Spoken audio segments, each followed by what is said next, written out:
کہ سفر کے مہینے میں نا بڑے بڑے کارنامے ہوئے ہیں. نبی علیہ الصلوۃ والسلام نے جو ہجرت کی تھی نا مکے سے مدینے، جو ہجرت یہ 27 سفر کو ہوئی.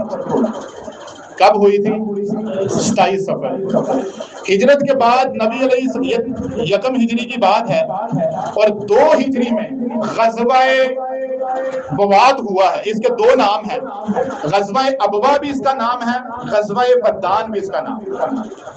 بہت سارے لوگ یہ سمجھتے ہیں کہ اسلام کی پہلی جنگ غزوہ بدر ہے. غزوہ بدر بہت بعد کی بات ہے. سب سے پہلا جو غزوہ ہے جس میں نبی علیہ السلام بنفس نفیس لشکر کے کمانڈر بن کے گئے ہیں وہ غزوہ ابوا ہے، غزوہ بدان ہے. یہ بھی سفر کے مہینے ہے. یہ مشرکین مکہ قریش کا جو قافلہ جا رہا تھا، تجارتی قافلہ، نبی علیہ الصلوۃ والسلام گئے ہیں، اس قافلے کی نگرانی کر رہے تھے.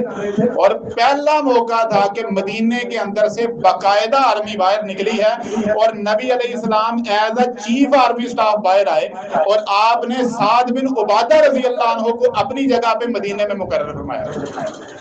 جنگ نہیں ہو سکی، تلواروں سے تلواریں نہیں ٹکرائیں، لیکن نبی علیہ الصلوۃ والسلام نے وہاں پہ بنو زمرہ کا جو قبیلہ تھا ان کے ساتھ معاہدہ امن کیا.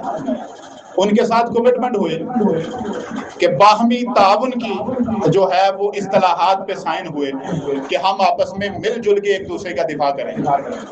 یہ سفر کے مہینے میں ہوا.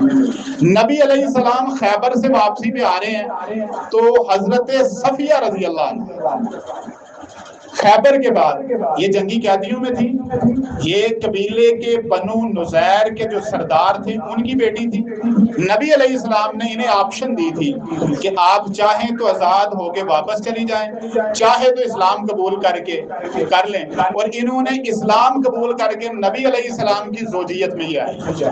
اور نبی علیہ الصلوۃ والسلام نے جو یہ یہودی نسل جو تھی ان کی بیوی، وہ یہ حضرت صفیہ رضی اللہ عنہ تھی، ام المومنین ہیں، پوری امت کی ماں ہیں. اور اس طرح یہ واقعہ بھی سفر کے مہینے میں ہوا. سفر کے مہینے میں حضرت خالد بن ولید رضی اللہ عنہ نے اسلام قبول فرمایا. سفر کے مہینے میں عمر بن عاص رضی اللہ عنہ نے اسلام قبول فرمایا.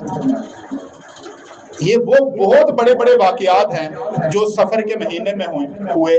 لشکر اسامہ ان کی تیاری کا حکم بھی نبی علیہ السلام نے سفر کے مہینے میں دیا. تو یہ جو سفر سے ریلیٹڈ ہم نے نحوستیں جوڑی ہوئی ہیں اور چیزوں کے ساتھ جوڑنا، کچھ چیزوں میں ہم بدشگونیاں لیتے ہیں، کچھ چیزوں کو ویسے ہی آسمان پہ لے جاتے ہیں. اسلام دونوں چیزوں کی مخالفت کرتا ہے. اسلام کہتا ہے نفع نقصان کا اختیار صرف اللہ کے پاس ہے.